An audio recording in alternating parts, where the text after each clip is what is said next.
Hi friends, welcome back. So want to have a chat with you about cars, Tesla, personal finance, and the numbers. It's always fun to go over this stuff, and it's important too because I can see that when I ever cover these type of topics, people get really, really emotional, and that reminds me of why we need to go over the numbers because it's important to stay calm and cool and realistic about this kind of stuff, opposed to all emotional and doing things on the sort of spur of the moment or on your whim. Essentially, this is the Tesla 3. It's a popular car. I can see here Model 3 is the rear wheel drive one is 35,990. You can see it here. Model 3 long range is 44,470. Okay. I have an auto loan calculator here and essentially use this to calculate total cost of the car, which is always good to do for these kind of things. So we'll use the lower base model for now. That was at 35,990. We got a 60-month term.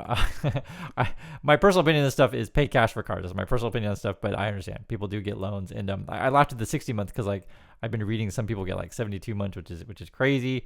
If you want to do 2 years is fine. Whatever. But I just want to do 60 for now. It's kind of a standard a lot of people are doing. And I looked up auto car loans, and the average here, this interest rate here is like between 7 and 9, I would say. You guys can see the numbers for yourselves. So like the best rates, according to this, at least people are getting, I guess, 5. And then the higher rates are like 14 on like a new car. It's crazy. So we could call it 8, 7 or 8, it'd be fine. Whatever, it depends on, your particular situation. I guess we'll do 7 for now. And if you want to calculate different numbers, you can also for yourself.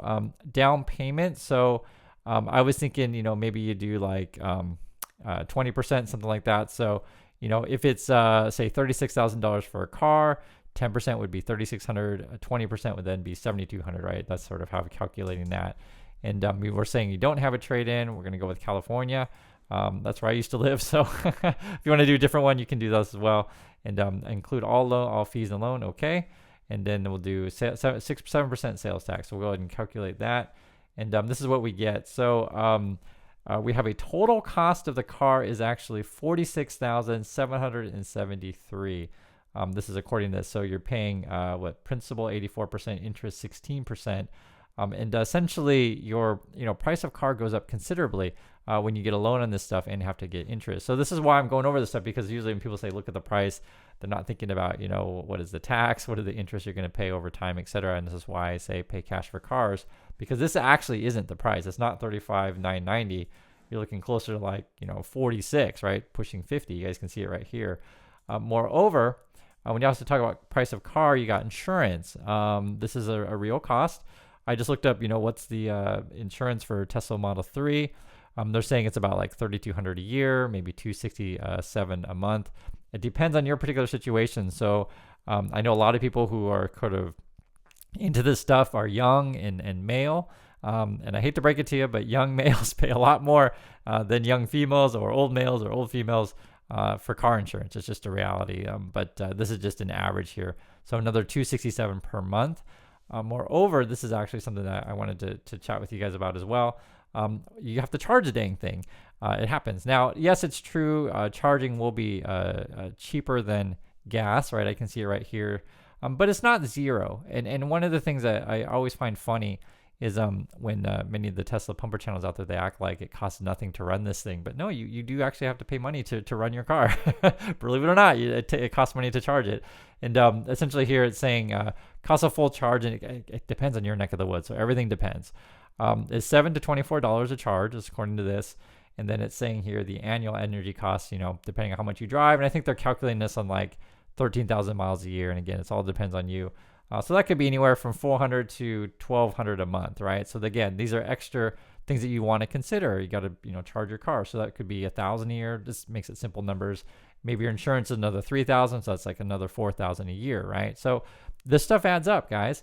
And sort of why are we talking about this stuff is because I was looking at this and it's crazy. They're saying here the average monthly payment for a car these days is $738. So I've even shown you, why I say it's crazy, I'm even showing you numbers that I guess are lower than average in USA.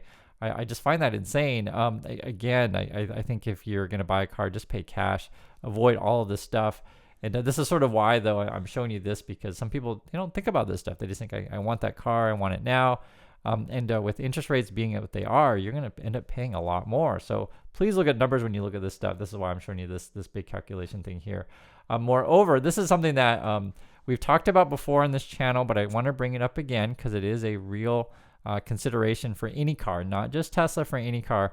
Especially when I was thinking about the last video that I made on this subject, and Elon Musk was telling you that your Tesla is going to go up in value, it's going to appreciate, but I don't think that's really the case. It's not that I don't think, it's just not the case. Cars tend to go down in value, and that's pretty much all cars out there. And yes, it's true, there are a few collectible out there if you want to get a Porsche or whatever. But that's very, very rare, situations where cars go up in value. Your car basically goes down. And Tesla, this is actually an interesting one. This is coming from 7 months ago. Someone was talking about how much their Tesla depreciated in 4 years. And, you also have your maintenance and your insurance and your tires and all that stuff because there's cost of this stuff. But this particular person was saying, hey, I think they were trying to trade their Tesla in. But basically he said, I'll just read the key part right here. He says, I bought my Model 3 for $47,190. So I guess he must have got maybe the long range one. When all was said and done, being worth just over $20,000 today, at least in terms of the Tesla trade-in offer, it's now at 42% of its initial price. So it has seen 58% depreciation. Interestingly, that is just a bit more than I was estimating for a $40,000 Model 3 SR. Plus, after 5 years in TCO analysis, I've dug up. We'll see what the trade-in value is in 1 year, presuming I don't trade in this quarter, but I don't expect to drop a lot more so far for the same reason. So, and this shows you the sort of the thing that he got. And maybe if you sold it, to a private seller, maybe you'll get a little bit more money, or you take it someone else, etc. But the point I'm trying to make here is that regardless of the actual number that you get, I would not expect your car to go up in value. So when you buy a car, if you're financing it, you're going to pay interest, right? Want to make sure you guys, and I have to hammer this home because some people don't look at these numbers. It's crazy as it sounds. Some people actually don't look at this stuff. And that's why I mentioned to you because, guys, I've been there. I've been a young kid. I know how it is. You go to the car dealer lot and they hand you the keys, you do the test drive, and your whole mind is just thinking like, oh my God, I'm so awesome. I'm going to get this cool car. I'm going to show all my friends. And guys, I really know. And you don't really think about the total cost of this stuff. And that's why I always say, first lesson is if you're going to buy a car at all, and one, I'm not even into cars that much, is pay cash, right? And if you're not doing that, suddenly you go down this crazy rabbit hole where you're paying, crazy amounts of money than you should because you're adding on interest. Plus you got your insurance, which is more. Then you got your charging costs. So I'm showing you guys this stuff. And then moreover, when because cars don't last forever. I hate to break it to you, they just don't. When you're looking to maybe trade in, get another car or whatever, you're going to lose money on depreciation, right? The car's going to go down in value. So you're losing money quite a bit. And I want you to think to yourself, okay, so what if you put your money somewhere else, not in financing a car? What if you took that down payment on your new Tesla and instead invested it? What would happen? So take a look at this. This is a chart of returns of the S&P 500. Now, past performance does not equal future results. So none of this stuff is ever guaranteed, but this just gives you like ballpark figures. And there's more to investing than just the S&P, but I just wanted to just use this as an example. You can see here recently it's done quite well, 15%, which is really astounding compared to the past, say 30 years, which is more like 9%. So this is where we'll probably go back to the mean to getting more normalized returns. I would guess so, but I just want to give you a general sense of like what the ballpark normally for this kind of stuff is. And let's say, for example, instead of putting that money on your new Tesla, the down payment, which was $7,200, what if you put that into investing, right? Just for example. So you take that $7,200 as your initial investment, and then what if your monthly contribution, and instead of, say, in this example of the auto loan calculator at your monthly payment is $659, what if you took that $659 and put that as a monthly, essentially investing? What if you did that? And what if instead of paying your auto loan for 5 years, you were to, say, invest for 5 years, And then, I showed you guys some annualized returns. It was anywhere, say 9, 10%, maybe 13 is a really good year. Let's be conservative here. Let's just say you're only going to get like a 7% return, right? And you guys can calculate however you want it. And we'll do compound frequency annually. Hit calculate here. And let's do this here. So on our initial investment, $7,200. And you remember we're putting in that money to grow our wealth over time. suddenly we have in 5 years, we've invested and saved $55,000, which isn't bad. And I want you to be thinking about that. So, numbers wise, which is the better decision? Investing your money in this situation and ending up with $55,000 at the end of the 5 years, or paying for a car, total cost at $46,000, right? Paying for a car and then losing a whole bunch of money on depreciation, maybe half your money, something like that. And so you end up with about $20,000, something in that range, maybe 25, maybe 30. But the basic difference is, if you understand what we're talking about here, buying a car and financing it, you're going to end up with half as much money, because remember, you also have insurance, fuel, all these kind of things, than if you would have invested it, right? And I know that maybe these kind of numbers are seem sort of ridiculous to you. I mean, like, God, why would anyone buy or finance a car when they could, essentially invest it and grow your money opposed to losing money?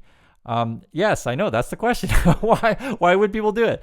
But essentially, that's why I started about this conversation early on, is that people make decisions based on emotions. They make decisions to sort of impress their friends. They don't really make decisions on looking at numbers. And, this is sort of why I kind of laugh and chuckle about this kind of stuff. For me, a car is just a car. I don't need that to impress anyone. In fact, I haven't had a car for years. I don't really like cars. I think they're a waste of money. That's my opinion on this stuff. But it's also shows up in the numbers. So I'm not just making random stuff up.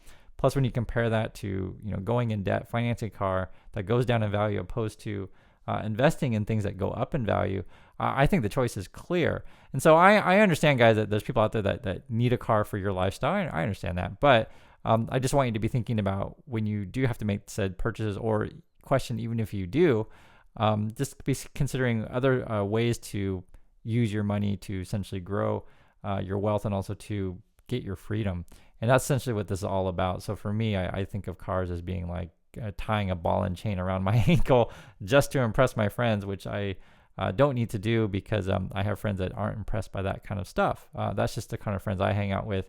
And that sort of, how can I say, that also bleeds into the decisions that you make, sort of the world that you live in, and the people that you hang out with, and things that you talk about. And sort of something like I like to do with you on the channel is I like to talk about numbers. And if you're that kind of person, hey, hang out here in this community, and I think you'll really appreciate it. But I'd love to hear your guys' thoughts on these things.